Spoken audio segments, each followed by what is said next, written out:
Hello दोस्तों, मैं दिनेश आप सभी का एक बार फिर से स्वागत करता हूं। दोस्तों, जैसा कि मैंने आपको स्मॉल कैप और मिड कैप के बारे में बताया कि इसके अंदर कितनी गिरावट हो सकती है, तो अब लगता है कि 13,800 का लेवल आना कंफर्म भी हो सकता है, क्योंकि सुप्रीम कोर्ट ने जिस तरह से अभी जो इलेक्ट्रल बॉन्ड वाला जो डाटा आया है उसके अकॉर्डिंग नेक्स्ट जो डेट दी है वो 18 मार्च की दी है। तो अभी यदि आप स्मॉल कैप के अंदर और गिरावट यदि देखते हैं तो देखिए, आज ये देखिए यहाँ पर ये रुका था और ये करीब 0.38 का भी लेवल था। तो आज के दिन सेलिंग जो है वो भी यहीं से ही आ रही है। अब यदि इस लेवल के नीचे जो कि ये ग्रीन कैंडल है, आप ये कह सकते हैं ये वाला जो लेवल है 14,000 का, राउंड नंबर में आप बात करें तो 14,000 का जो लेवल है उस लेवल के नीचे यदि निकलता है तो नेक्स्ट जो लेवल है वो सपोर्ट लेवल आपको यहाँ कहीं देखने को मिलेगा, जो कि 13,800 के आसपास है। और ये 200 EMA हो सकता है इसके नीचे, ये 200 EMA तक भी आ जाए और यहाँ से सपोर्ट दिखा दे। तो इस लेवल को भी हम इग्नोर नहीं कर सकते। तो यहाँ कहीं तक आपको डाउनफॉल भी दिखा सकता है, लेकिन आज का जो ये हाई है ये यदि ब्रेक होता है तो ये 50 EMA का जो लेवल है नेक्स्ट लेवल, यहां तक भी आपको अपसाइड देखने को मिलेगी।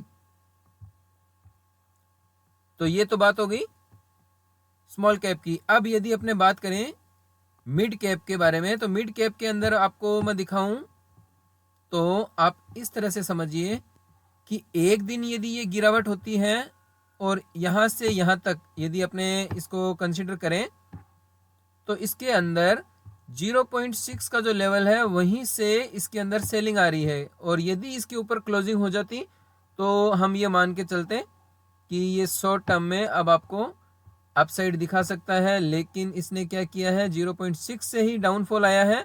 तो अब यदि यहां से इस लेवल को ये ब्रेक करता है जो कि ये है 45,293 का, तो यदि इसके नीचे आता है और इसको रीटेस्ट करके वापस से डाउनफॉल दिखाता है तो इसके अंदर और भी काफ़ी अच्छी आपको गिरावट देखने को मिल सकती है। और गिरावट भी कहाँ तक हो सकती है, जैसा कि अपने स्मॉल कैप के अंदर कंसिडर किया था कि यहाँ से यहाँ तक का ये हाई बनाया और अभी इसने ये वाला लेवल टेस्ट कर लिया है। इस लेवल तक आपको 0.6 के लेवल तक आपको गिरावट देखने को मिली। अब यदि और नीचे आता है तो ये अपने इसको एक्सटेंड करके यहाँ पर लेकर आएंगे और यहाँ तक आपको नेक्स्ट जो डाउनफॉल है वो देखने को, इतना करेक्शन आपको देखने को मिल सकता है, ऐसा मेरा मानना है। ठीक है। और यदि ये डाउन आता है तो ये नेक्स्ट जो लेवल है वो आपका यहाँ कहीं सपोर्ट भी मिलता है, तो इसके आसपास 0.6 के आसपास आपको और डाउनफॉल देखने को मिल सकता है। लेकिन कब, जब ये वाला जो बॉटम है ये वाला बॉटम ब्रेक होता है तो उसके बाद और इसके अंदर इस लेवल तक आ सकती है। और यही यदि ब्रेक होता है तो ये सपोर्ट बनता है 200 EMA का। ठीक है। तो यहाँ कहीं ये देखिए ये वाली जो ग्रीन कैंडल है, इस ग्रीन कैंडल का सपोर्ट भी आप यहाँ पर कह सकते हैं 43,281 का। तो ये सभी लेवल आप क्या है नेक्स्ट जो यदि डाउनफॉल आता है करेक्शन में, आप यहाँ कहीं एवरेज कर सकते हैं यदि आपने स्मॉल कैप मिड कैप के अंदर इन्वेस्टमेंट किया हुआ है। मेरा एक ही कहना है कि आपको डरने की ज़रूरत नहीं है, क्योंकि स्टॉक देखिए आपने किस में इन्वेस्टमेंट किया है और क्या सोच के इन्वेस्टमेंट किया है वो आपका डिसीजन है। लेकिन यदि आपने यदि इस लेवल पर बाई किया है तो ये क्या है, बहुत ही रिस्की लेवल है। हमेशा बाइंग यदि करनी होती है तो वो 50 EMA के आसपास किसी भी स्टॉक को बाय करना चाहिए। जैसे कि ये 50 EMA के आसपास आया ही नहीं अभी तक। देखिए ये कंटिन्यू ऊपर ही ऊपर जा रहा था, जब से इसने 50 EMA को ब्रेक किया उसके बाद ये ऊपर ही ऊपर जा रहा था। लेकिन अब जो आया है ये 50 EMA को ब्रेक करके और वापस डाउनफॉल दिखा रहा है।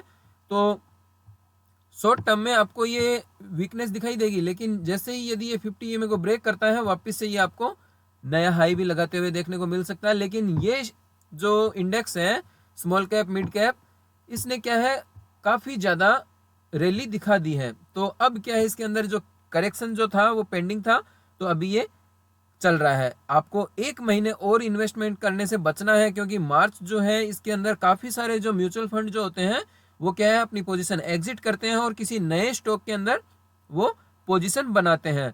तो आप यदि ईयरली एक साल का यदि आप काउंट करते हैं तो एक साल के अंदर जिनको प्रॉफिट हो रहा था वो क्या है एग्जिट करेंगे। और जो स्टॉक अभी डाउन में मिल रहा है और फंडामेंटल जिसके अच्छे हैं उसके अंदर वो इन्वेस्टमेंट करने वाले हैं। तो आप भी इसी तरह के स्टॉक की वॉच लिस्ट बनाकर रखिए और उनके अंदर इन्वेस्टमेंट प्लान कीजिए। तो उम्मीद करता हूँ ये छोटा सा अपडेट जो है वो आप लोगों को पसंद आया होगा। वीडियो यदि अच्छा लगा तो लाइक, शेयर और कमेंट करना मत भूलिएगा। मिलते हैं इसी तरह के और एजुकेशनल वीडियो के साथ। वीडियो देखने के लिए धन्यवाद दोस्तों।